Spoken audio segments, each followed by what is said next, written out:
Good afternoon, Tony Dottino here. As the calendar of May has moved to the 13th, and this seems to be rapidly getting us into the summer.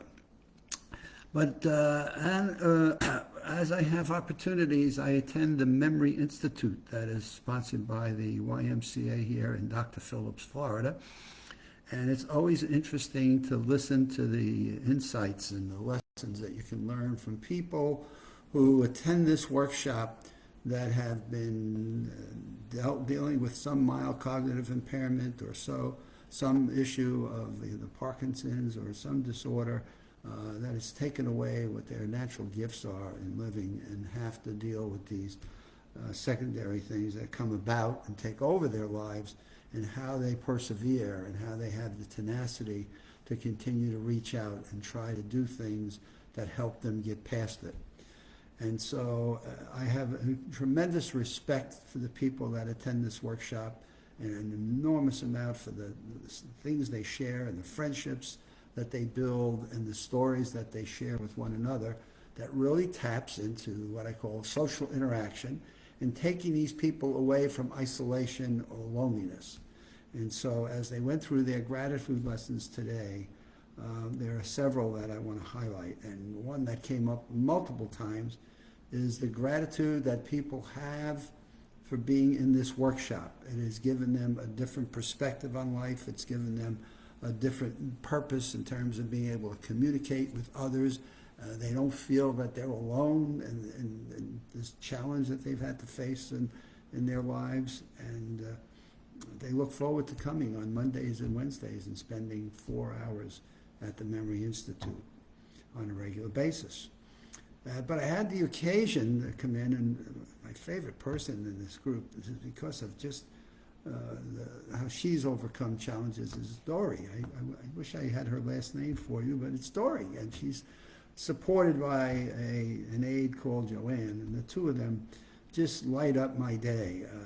Dory has a way of, when I am speaking with her, she just beams a smile in her face, and I don't know that she's even 4 or 5 feet tall, but she's just amazing in just how she's fighting through some of the challenges that are faced in her life, and the gratitude that she has, as she expressed today, in having a husband who has just stood by her and dealing with some very difficult times in her life. So going from a normal relationship where she's traveled from Uruguay, and she's shared today she's been in Israel, and she's been in Argentina, and she's in the United States and lived in Connecticut, and now lives in Windermere, Florida.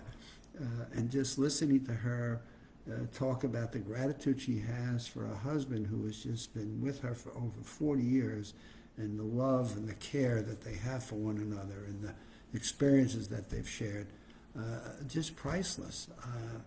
When you listen to the people in this work group, and just happy to be a part of the work group, and then someone like Dory just expresses the things in her life that she is so appreciative of, I don't know that you can beat this. And you sit there and listen to these men and women that go through their stories in life and the challenges that they faced.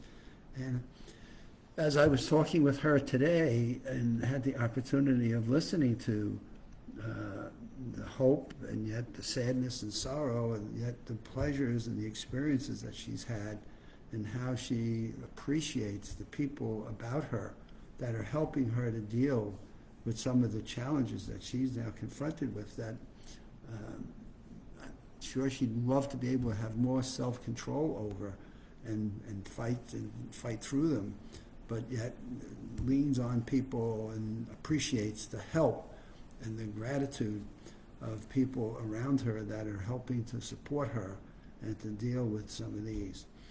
And so Dory has got to be my favorite person. I get a chance to chat with her, and my God, the wisdom that comes from this woman. And you just look at this small frame of a person, and this perfectly, experienced life of an individual, and that has just had such a fulfilling life. And was sharing with me today her time in Israel and how she met her husband, who has just been amazing in terms of his love and support of sustaining a marriage for over 40 years. And even during times when things have gotten tough, he is still there, making a huge difference in her life and providing as much help and support as he can. And so those are the kinds of people we ought to be making movies about. Those are the people that we ought to step back and learn from, that have an amazing amount of persistence, tenacity, and fortitude to keep plugging through some of life's curveballs and screwballs and sinkaballs that it gives us.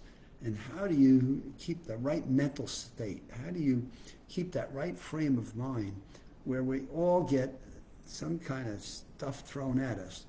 And learning from people like Dory and her, Joanne, who supports her and has just got patience and care and love, that you just kind of pray that more people in the world would just get it and realize we don't need to be killing one another. We don't need to be doing awful things to other humans to feel that we've got something out of life. Or maybe it's we're so angry at life and therefore we just don't give a heck. And it's a sad state when you get to see someone like her who is just so precious, and Joanne, who is equally precious in the care that she gives as a caregiver, that has, you never see Joanne get angry or get upset, and she's there to help Dory, and the two of them, you watch them together, and it's priceless, and you just say, God, these are the people that should be on television.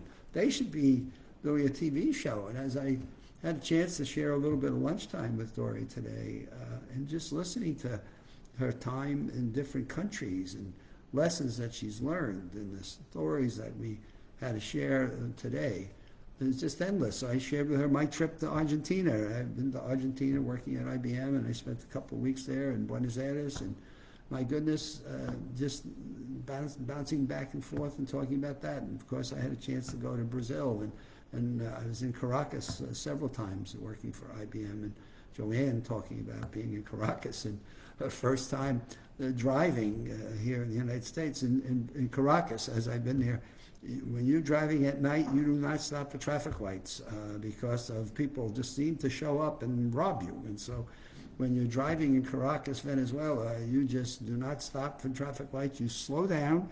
You check to see that nobody's going to come smash you, obviously, and traffic is clear in appropriate directions, and then you drive through.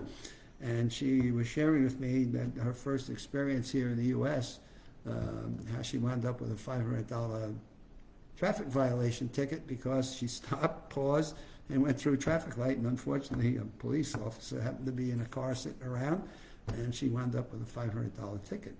The things that we take for granted here, that people like Dory and Joanne and her husband bring to us in terms of challenges in life, that somehow they have figured out how to overcome those challenges and still bring out this beaming smile, this service and this gratitude to other humans that live a different life. And so it brings me to an exercise that I call GIGG. And GIGG is about garbage in, garbage will grow in a human spirit, a human mind. If what we're taking in is garbage, and then we let that garbage grow in a brain that just has synergistic powers, meaning it thinks within itself and can think. And if we're putting the wrong inputs into it, we're associating with the wrong people, we're educating on the wrong things in life, or we're just watching the wrong news reports, or we're just picking up the wrong stuff. And we put that into our brains, then garbage in and garbage grows.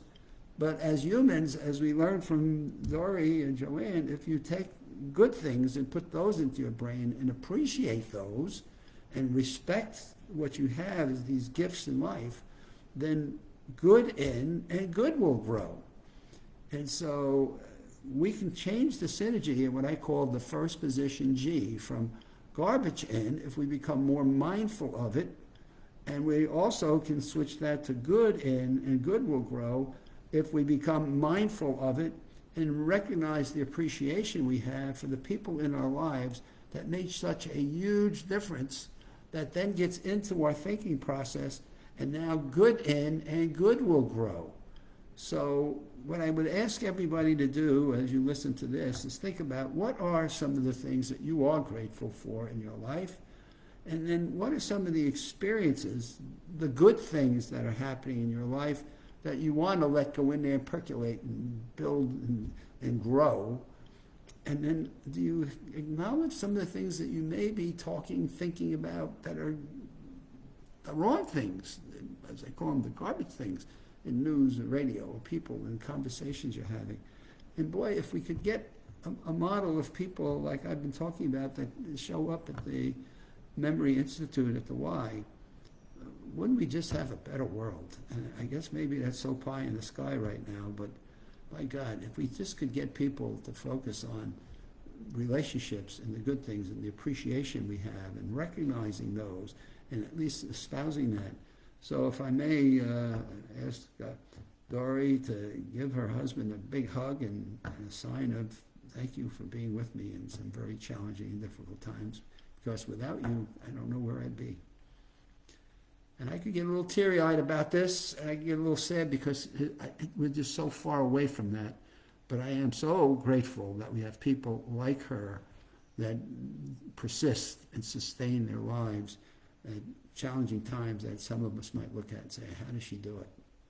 But she does because of the people around her that support her life and the care and respect and love that she has for them. See you on Wednesday. I'm going to be on vacation now. I got to figure out how to get this done. But my challenge, not yours, I'll figure it out.